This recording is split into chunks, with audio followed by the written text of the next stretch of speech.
Movie शुरू होती है विक से, जो कि सबमरीन डिज़ाइनर है। एक दिन विक को बताया जाता है कि सायरन वन नामी सबमरीन पानी में डूब गई है। ये उसी की डिज़ाइन की गई सबमरीन थी।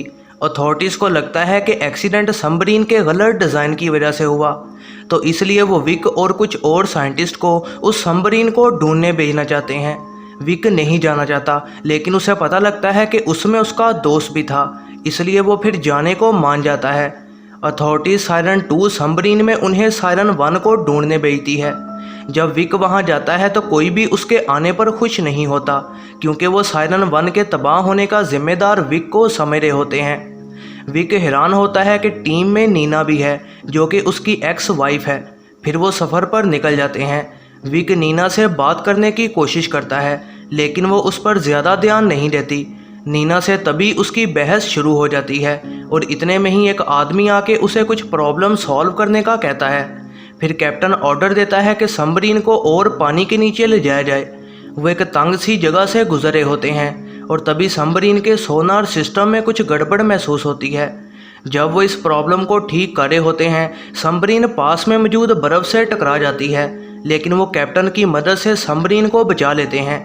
टीम कहती है कि यह गड़बड़ विक की वजह से हुई है, लेकिन विक को पता लगता है कि सायरन 2 के सिस्टम में काफ़ी चेंजेस किए गए हैं। वो कहता है कि उसे सायरन 1 की तबाही का जिम्मेदार ना समझा जाए, क्योंकि किसी ने सायरन 1 के सिस्टम्स को भी बदला और इस वजह से ये तबाही हुई, लेकिन कोई भी उसकी बात पर यकीन नहीं करता।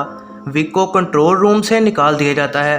फिर टीम को कुछ सिग्नल्स मिलते हैं और उन्हें लगता है कि ये सायरन 1 से आए हैं।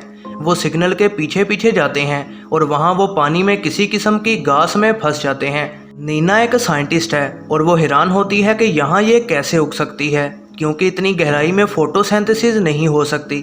नीना इस गास के कुछ सैंपल्स मांगती है। फिर उन्हें कुछ लोहे के टुकड़े मिलते हैं जो कि सायरन 1 के हो सकते हैं। 2 डाइवर्स सैंपल लेने बाहर जाते हैं, लेकिन उनमें से एक ही सैंपल्स लेकर वापस आता है।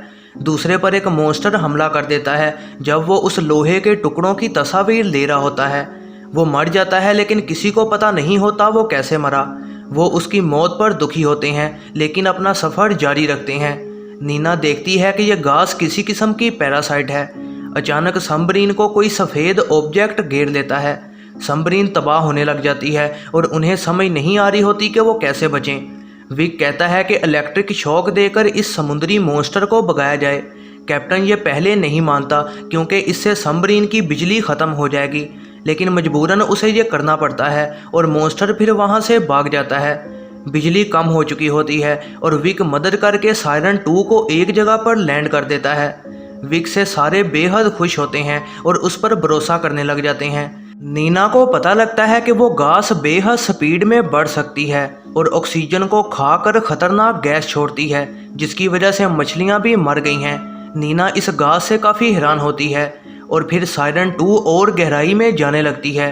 कुछ टाइम बाद सायरन 2 का कनेक्शन हेडक्वार्टर से टूट जाता है। सब लोग मिशन छोड़कर वापस जाने का कहते हैं, लेकिन कैप्टन ये बात नहीं मानता। वो और नीचे जाते हैं और उन्हें वहाँ एक बहुत बड़ी गार मिलती है। हैरानकुन तरह से गार में हवा होती है और सबमरीन पानी से बाहर निकल आती है। कैप्टन हैरान होता है कि सायरन 1 का सिग्नल यहाँ से कैसे आ रहा था।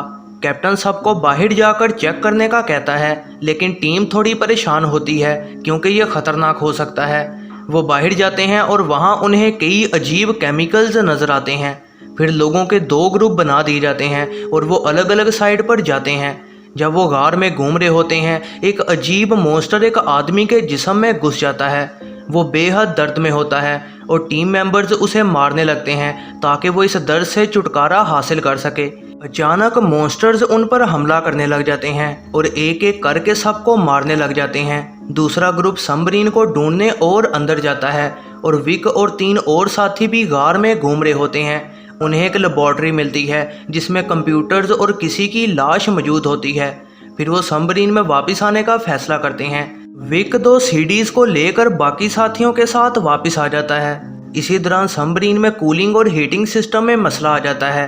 एक मेंबर चेक करने जाता है और देखता है कि एक कमरे में वो गास बेहद तेज़ी से बढ़ रही है।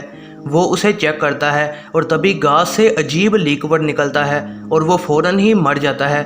वो गास सबमरीन के पीने वाले पानी में भी घुस जाती है, जैसे ही कोई वो पानी पिएगा वो फ़ौरन ही इस गैस का शिकार बन जाएगा।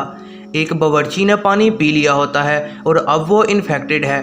बाकी मेंबर्स की हिफाजत को कैप्टन उसे दूसरे कमरे में बंद कर देता है।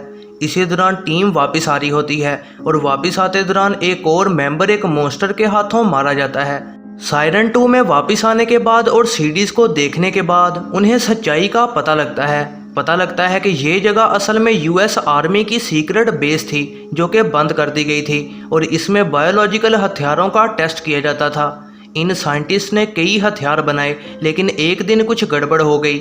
इस वजह से तमाम लोग मारे गए और ख़तरनाक मॉन्स्टर्स पैदा हो गए। हर कोई ये सच जानकर शौक होता है। वो इस गार को उड़ाने का फैसला करते हैं। जब वह ऐसा करने लगते हैं वो देखते हैं कि उनका एक साथी एक जगह पर बंद किया गया है। तभी उन पर स्टारफिश जैसा एक मॉन्स्टर हमला कर देता है। एक टीम मेंबर को वो मॉन्स्टर खा जाता है।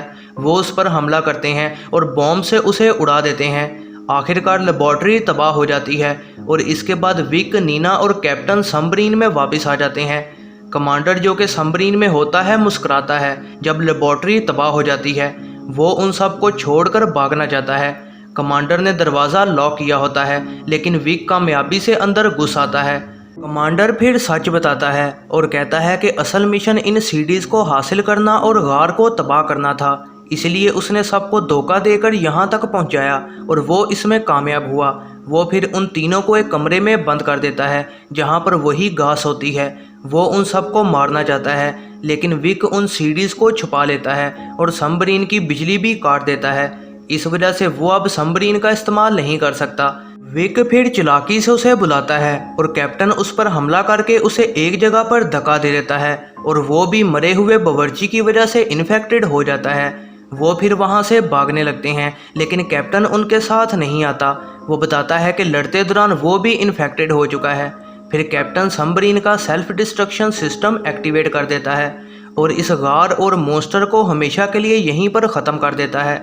विक और नीना कामयाबी से सीडीज़ के साथ वहाँ से भाग जाते हैं और इन सीडी से वो यूएस आर्मी के इस खतरनाक काम को सबको दिखा देंगे। यह है ज़रनाब मूवीज़ रिव्यू। ऐसी ही नई वीडियोस के लिए चैनल पर बने रहें, सब्सक्राइब करें और बेल नोटिफिकेशन को ऑन करना ना भूलिएगा।